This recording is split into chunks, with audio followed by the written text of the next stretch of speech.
Hello दोस्तों, welcome back to our YouTube channel. तो दोस्तों, आज के हम एक और नई वीडियो में आपके साथ। तो इस वीडियो हम बात करने जा रहे हैं जो धातु विज्ञान मैंने कराया था उसी के कुछ क्वेश्चंस के बारे में। ठीक है, प्रैक्टिस के लिए कुछ क्वेश्चंस हैं, उनको बताऊंगा और समझाऊंगा। ठीक है, तो वीडियो में बने रहिए हमारे साथ। और हाँ, इससे पहले ये भी जान लो, ये जो मैं क्वेश्चन करा रहा हूँ धातु विज्ञान के, इससे रिलेटेड मैंने वीडियो डाल दी हैं। ठीक है, तो उनको जाके आप देख सकते हो। 2 वीडियो डाली हैं, एक और डालूँगा अभी, 3 कंप्लीट हो जाएगा 3 वीडियो में। तो ये यूपीएमआरसी के लिए है। तो घटना चक्र के क्वेश्चन है। ठीक है जी। तो पहला क्वेश्चन क्या है? तो पहला क्वेश्चन ये आपकी स्क्रीन पे दिख रहा है। इस्पात में निकेल मिलाने से सुधार होता है। किस में सुधार होता है? तो फटीग प्रतिरोधन में सुधार होता है। ठीक है, और क्या होता है? टेंजाइल स्ट्रेंथ बढ़ जाती है। और क्या होता है? और देखो, प्रत्यास्थता की सीमा बढ़ जाती है। अच्छा, ये होता क्या है? टेंजाइल स्ट्रेंथ क्या होता है?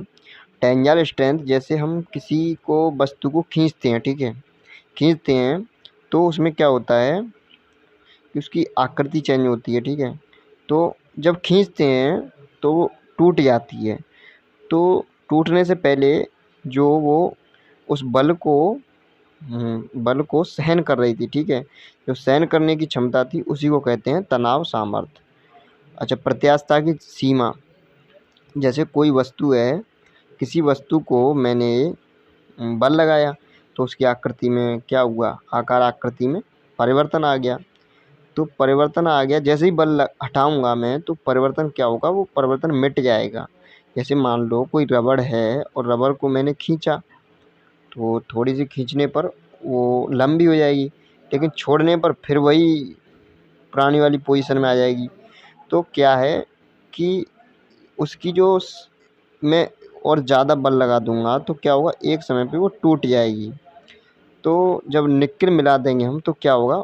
जो टूटने वाली क्षमता है, जैसे मैंने मान लो पहले 10 बल लगाए, ठीक है, 10 न्यूटन बल लगाया और 10 न्यूटन बल पे वो टूट गई रबड़। ठीक है, तो जब निकेल मिला देंगे स्टील में तो क्या होगा? उसकी जो इलास्टिक सीमा होगी, इलास्टिक लिमिट होगी, जैसे 10 न्यूटन पे टूट रही थी तो वो 10 न्यूटन से ज़्यादा बल लगाएंगे तब टूटेगी। इसका मतलब ये है। ठीक है, प्रत्यास्थता की सीमा बढ़ती है, इसका मतलब ये है। क्लियर हुआ? फटीग प्रतिरोधन बढ़ता है। ओके। अच्छा, दूसरा क्वेश्चन है, हीरा रखता है। हीरा क्या रखता है? कम ऊष्मा चालकता, उच्च विद्युत चालकता, उपरोक्त सभी, या सबसे कम तापीय विस्तार। तो देखो, इसका आंसर हो जाएगा सबसे कम तापीय विस्तार। इसका मतलब ये है कि हीरा में क्या होता है? हीरा में जो गर्मी आती है तो इसमें तापीय विस्तार बहुत कम होता है। गर्मी आती है या हीट दें तो उसमें क्या होगा? जो ऊष्मा का विस्तार होगा तापीय, ठीक है, तो वो बहुत कम होगा। जो जैसे मान लो क्या होता है, जैसे किसी को हम गर्म करते हैं तो उसका क्या होता है? उसकी जो एरिया होता है वो बढ़ता है। ठीक है, लेकिन हीरा में बहुत कम होता है, नामात्र के लिए, एक तरह से बोल सकते हो नहीं बढ़ता है। विद्युत चालकता तो होती नहीं है। ठीक है, हीरा का देखो, ये इसमें दिया है एक्सप्लेन। हीरा का कुछ मुख्य गुण निम्न है। हीरा सबसे कम तापीय विस्तार रखता है। ठीक है, सबसे कम तापीय विस्तार। अच्छा, हीरा सबसे कठोर पदार्थ होता है। ओके। हीरा विद्युत तथा ताप का कुचालक होता है। इसका मतलब ये है कि विद्युत धारा नहीं बहती है और ताप नहीं बहता है। ठीक है, टेम्परेचर तो कुचालक का। ठीक है, हीरा विद्युत तथा ताप का कुचालक होता है और हीरा सबसे महंगा पदार्थ है। इसका प्रयोग आभूषणों में किया जाता है। ये जनरल सी बातें आपको पता होंगी। अच्छा, तीसरा क्वेश्चन देखिए, डाई के पदार्थ के लिए निम्न में से सामान्यतः कौन सा उपयोगी है? तो डाई कास्टिंग में die hot work tool steel का बना होता है। ठीक है, डाई कास्टिंग क्रिया में पिघली धातु को उच्च दाब पर एक धात्विक डाई में इंजेक्ट करके कंपोनेंट का निर्माण किया जाता है। ओके। अगला क्वेश्चन है, जल टरबाइन के निर्माण में प्रयुक्त होने वाले पदार्थ को होना चाहिए। ये देखो, पहले ये देखो जल टरबाइन होती क्या है। ठीक है, तो इसे मैं समझाता हूँ आपको। जैसे डैम बने होते हैं, डैम, तो डैम से जो पानी गिरता है या पाइप्स के थ्रू निकाला जाता है तो वहाँ पे जल टरबाइनें बनाई जाती हैं। ठीक है, टरबाइन क्या होती है, जैसे कोई मैंने पंखड़ी ले ली, जैसे समझो जैसे मैंने जो कूलर होता है, कूलर में जो लगा होती है मोटर लगी होती है, उसे इमेज करो थोड़ी देर के लिए। उस पे क्या होता है, जैसे ऐसी कुछ पंखड़ी लगी होती हैं, वो इंजीनियरिंग में पढ़ोगे किस टाइप की होती है, बकेट बोलते हैं, बकेट टाइप की।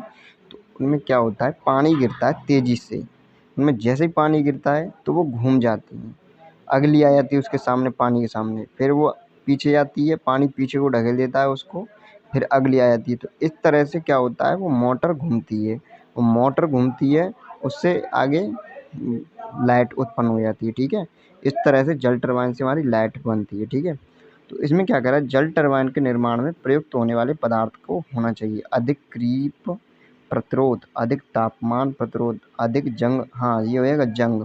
ठीक है, इसमें क्या है, जब पानी गिरेगा किसी वस्तु पे तो क्या होगा, जंग आएगी। तो इस पे क्या होना चाहिए कि जंग प्रतिरोधक होना चाहिए, इस पे जंग बहुत कम आती हो, एक मात्र के लिए ऐसा पदार्थ यूज करना चाहिए जिस पे जंग आती ही ना हो। ठीक है, जल टरबाइन में। अच्छा, अभी अगला क्वेश्चन देखिए, सभी लौह और इस्पात उत्पादों के लिए कच्ची सामग्री है। सभी लौह और जो स्टील के जो प्रोडक्ट होते हैं, आयरन और स्टील के जो प्रोडक्ट होते हैं, उनके लिए क्या उपयोग किया जाता है, किससे बनते हैं। ठीक है, तो ये बनते हैं कच्चे लोहे से, इसको बोलते हैं पिग आयरन। समझ में आया, जो लौह, जो आयरन और स्टील के जो प्रोडक्ट होते हैं किसके बने होते हैं, कच्चे लोहे, कच्चे लोहे के द्वारा ये बनाए जाते हैं। बी ऑप्शन हो जाएगा इसका सही। अगला क्वेश्चन है, सेरेमिक्स किस प्रकार का पदार्थ है। तो सेरेमिक्स क्या है, अवरोधक है। ठीक है, हाँ ये और देख लो एक्सप्लेन क्या है, जो सिलिका तथा क्ले का मिश्रण होता है, इसमें मुक्त इलेक्ट्रॉन नहीं पाए जाते। सेरेमिक औजार एल्यूमिनियम और ऑक्साइड पाउडर से बनाए जाते हैं। ओके, तो यहाँ तक क्लियर हुआ। अगला क्वेश्चन देखते हैं, क्वेश्चन नंबर 7, बहुत कम आघात वर्धता और तन्यता। देखो ये क्या है, मेलिएबिलिटी एंड तन्यता वाले पदार्थ को क्या कहा जाता है। तो ये मैंने आपको क्लास में बहुत अच्छी तरह बताए हैं। ये क्या है, ये तुम्हारे यांत्रिक गुण हैं। ठीक है, धातुओं के काफ़ी इम्पोर्टेंट है। देखो, बहुत कम आघात वर्धि, इसका मतलब क्या है ये समझो, आघात वर्धता का इसका मतलब ये है कि कोई पदार्थ, किसी किसी धातु का वह गुण जिसके कारण वो क्या होता है, प्लेट के आकार में, जैसे क्या प्लेट के आकार में हो जाता हो। जैसे चादरें होती हैं हमारी, चादरें, तो चादरों के आकार में होता हो। ठीक है, तो इसकी क्या हो, बहुत कम आघात वर्धनता हो या तन्यता बहुत कम हो, तो उसे क्या कहेंगे हम, ब्रिट्टल कहेंगे। ब्रिट्टल पदार्थ हो जाएगा, तुरंत टूट जाएगा। मतलब जो ज़्यादा न तन सके, जो ज़्यादा जिसकी ज़्यादा पिटाई करके वो ना किया जा सके, चौड़ा प्लेट टाइप के ना बनाया जा सके, प्लेट चादर बोल सकते हैं एक टाइप से, तो उस तरह का ना बनाया जा सके, उसे क्या बोलेंगे, ब्रिट्टलनेस। ब्रिट्टल क्या है, भंगुर। सी हो जाएगा इसका ऑप्शन। ठीक है, आएगा क्वेश्चन, देखो क्वेश्चन नंबर 8, निम्नलिखित में से कौन सी धातुओं की एक भौतिक विशेषता है। निम्नलिखित में से कौन सी धातुओं की एक भौतिक विशेषता है। तो देखो ये बताइए, प्रत्यास्थता, भंगुरता, ये क्या है, ये तो तुम्हारी वो हैं यांत्रिक। ठीक है, क्रीप भी यांत्रिक है। तो घनत्व क्या होगा, घनत्व द्रव्यमान बट्टे आयतन, द्रव्यमान आयतन जुड़ा आ रहा है, ये कहाँ है ये। ठीक है, ये क्या हो जाएगी, भौतिक, बी ऑप्शन। ठीक है, अच्छा अगला क्वेश्चन है क्वेश्चन नंबर 9, 18/8 स्टेनलेस स्टील में होते हैं, क्या होते हैं, 18% क्रोमियम। ठीक है, और 8% निकल। अगला क्वेश्चन है क्वेश्चन नंबर 10, पदार्थ की एक विशेषता जिसकी वजह से वह अन्य धातुओं को काट सकती है, उसे क्या कहते हैं। बहुत अच्छी तरह 2-3 बार बताया था, याद भी कराया था। तो इसको कहते हैं हम कठोरता। जैसे कोई पदार्थ जितना ज़्यादा कठोर होगा तो वो मुलायम पदार्थ को काट देगा। जैसे चाकू है, तो चाकू क्या, कोई मुलायम पदार्थ ले लिया हमने तो उसे काट देता है, क्योंकि भाई वो कठोर है। जैसे मैंने सोडियम को काटा चाकू से तो वो कट जाएगा, क्योंकि सोडियम मुलायम है और वो कठोर है। अच्छा, और भी कई तरह के टूल बनाए जाते हैं, तो क्या होते हैं, कठोर पदार्थ के बनाए जाते हैं। जितने भी टूल होते हैं जो काटने वाले या वैसे, तो वो बहुत कठोर पदार्थ के बनाए जाते हैं, तो वो आसानी से काट सकें दूसरे पदार्थों को। ठीक है, तो वीडियो कैसी लगी कमेंट सेक्शन में कमेंट करके बताना। कोई भी डाउट हो तो पूछ सकते हो, और अगली वीडियो जल्दी डाल देंगे। ठीक है, तो इस तरह से हम पूरी जो फिटर का जो सिलेबस है उसको कंप्लीट कराएंगे। पहले थ्योरी करा दिया करेंगे, उसके बाद कुछ क्वेश्चंस, तो आप क्वेश्चन याद करना, ठीक है, इनको, और समझना अच्छी तरह। तो आगे भी ऐसे ही कराएंगे अगला टॉपिक। ठीक है, तो thank you for watching video.